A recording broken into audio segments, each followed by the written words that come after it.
Welcome to The Explainer. So today we're going to unpack the story of the world's most wanted drug lord. This is a guy so elusive, so hard to find, he was literally known as the Ghost, El Mencho.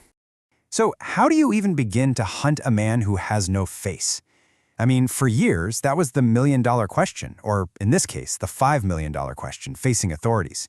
Nemesio Oseguera Cervantes, El Mencho, was basically a myth. He had this massive U.S. bounty on his head, but here's the crazy part. Almost nobody knew what he actually looked like. Think about that for a second. The only photos they had of him were ancient, from arrests way back in the 80s and 90s. What he looked like today? A total mystery.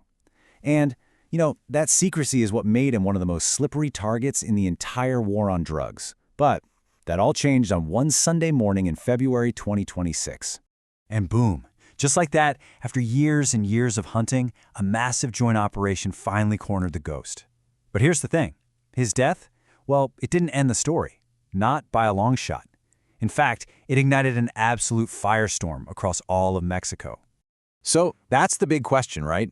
How could one man's death throw an entire nation into chaos? To really get that, we've got to go back, way back to the beginning. We need to ask, who was this guy, El Mencho? Well, his story starts pretty humbly, actually. Born Nemesio Oseguera Cervantes, his early life was just a struggle. He dropped out of school in the 5th grade, can you believe it, just to help out on his family's avocado farm. But in that part of Mexico, he quickly learned that the only real profitable game in town was the drug trade. So, like a lot of people, he headed north. He crossed the border chasing that American dream, right? But it didn't exactly work out. His dream soured pretty fast, and he ended up getting busted for selling heroin in San Francisco. He did his time, and at 30 years old, he got deported back to Mexico. And at that point, you'd think, okay, that's it. He's just another failed small-time dealer. But this is where the story takes a wild turn. The convicted drug dealer from the U.S. gets back to Mexico, and what does he do? He becomes a cop, a police officer. I mean, it's unbelievable. And for years, he's on the inside, learning the system, seeing all the weaknesses, all the corruption, and just figuring out exactly how to game it.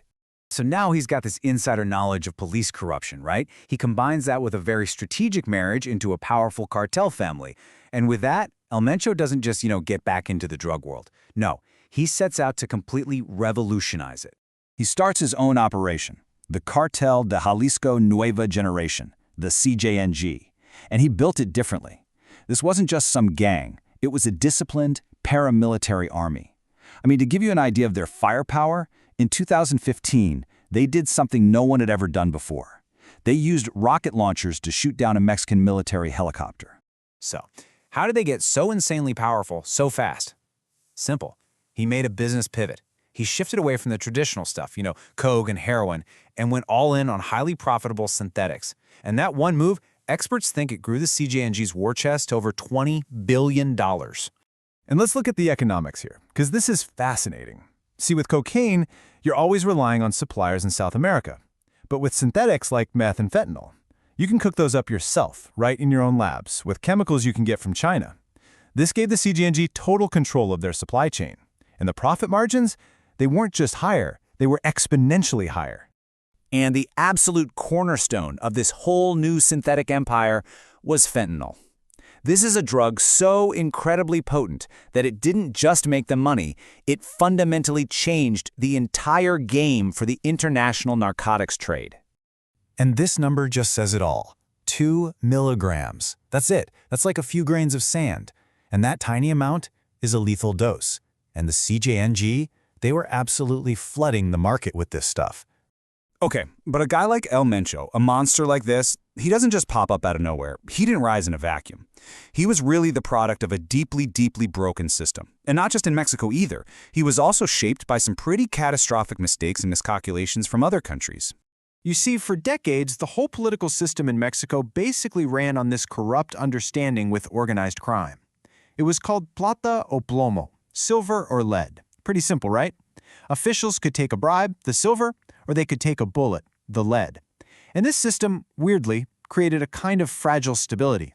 But that all shattered around the year 2000, creating this massive, violent power vacuum. And guys like El Mencho, they were just perfectly positioned to step in and fill it.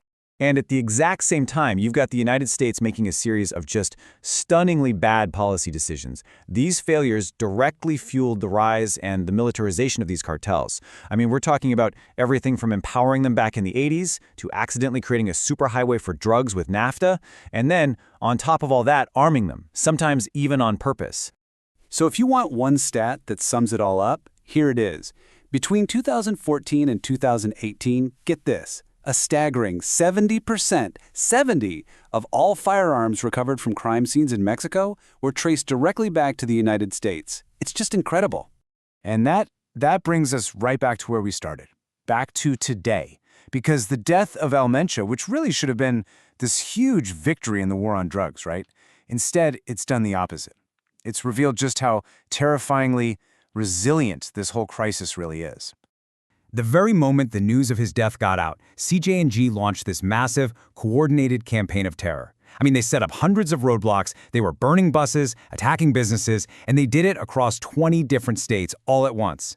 This violent response proved, without a doubt, that the cartel was way, way bigger than just one man. So now, with Mencho gone, has the situation stabilized? Nope, not at all. It's actually splintered into a new, much more chaotic kind of war. You've got a violent succession struggle probably brewing inside the cartel, and at the same time, the U.S. is escalating its involvement, now bombing suspected ships in international waters, which is it's a legally very questionable new tactic. And that's the thing, isn't it? When it comes down to it, killing the kingpin, it's like cutting the head off a hydra. You don't actually kill the beast. You just make more heads grow back.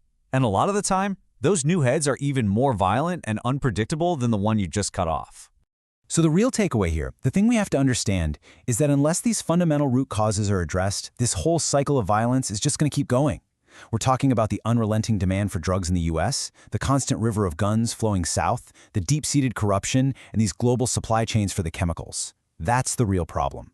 And so, at the end of all of this, we're left with a really sobering question. The fall of Mencho, it wasn't the end of the story.